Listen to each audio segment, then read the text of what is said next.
Welcome to the GoalZero Toolbox Talk series. Today's Toolbox Talk: DNA Testing Canada. In industries such as oil and gas, transportation, manufacturing, and mining, a workplace drug and alcohol testing policy is often a key feature of an employer's health and safety program. Canadian health and safety laws state that an employer must take all reasonable steps to protect workers in the workplace. However, such testing must balance an employer's goal of creating a safe workplace with an employee's rights to privacy and freedom from discrimination. As employers create or revise their drug and alcohol testing policies, the variety of test types and reasons for testing can be confusing. To determine which tests are most appropriate for their individual scenarios, employers need to define the drugs they are testing for, known as a panel, which includes drug names, screening levels, and confirmation levels. While this may sound daunting, certain standards are already in place and provide a source of guidance. An example of this includes the 2018 Canadian Model for Providing a Safe Workplace from the Construction Owners Association of Alberta and Energy Safety Canada. Typically, there are 6 situations when drug and alcohol testing is performed. These include pre-employment testing.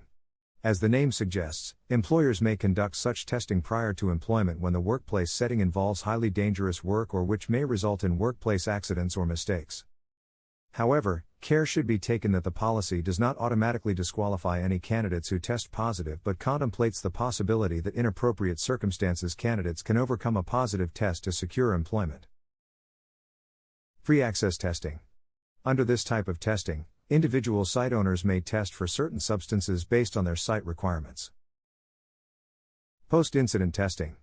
To conduct such a test, employers must have a valid reason to believe that the employee may have consumed drugs or alcohol and that their impaired state led to workplace incidents that caused personal injury, a considerable loss of working time, or property damage greater than a nominal amount. Reasonable cause testing. Employers may conduct such a test when there is a reasonable reason to suspect impairment on the job, thereby posing a risk of accident or injury and constituting a company policy breach. Random testing. An effective way to deter substance misuse in the workplace, such testing often uses a computer-generated program to guarantee random selection. Return to work and follow-up testing. As part of an employee's rehabilitation program, such type of testing may involve regular or random alcohol or drug testing for a specified period.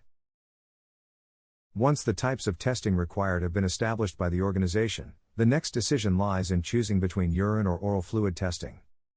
While urine remains the most accepted means of testing, there have been significant advancements over the past several years in the testing technology, science, and methodology of oral fluid. When defining use cases for either method, factors to be considered include the drug detection time, ease of collection, risk of tampering with the specimen, the availability of confirmatory testing, drug impairment levels, the availability of detection kits, and most importantly the type of drug being tested. Both systems have their unique advantages and disadvantages which need to be duly considered prior to their adoption. The next aspect to consider is lab-based or express testing. An instant drug test typically uses urine or oral fluid, saliva, for the test specimen and can be conducted instantly or on-site. For a lab-based test, the collected specimen is sent to a laboratory for more rigorous testing.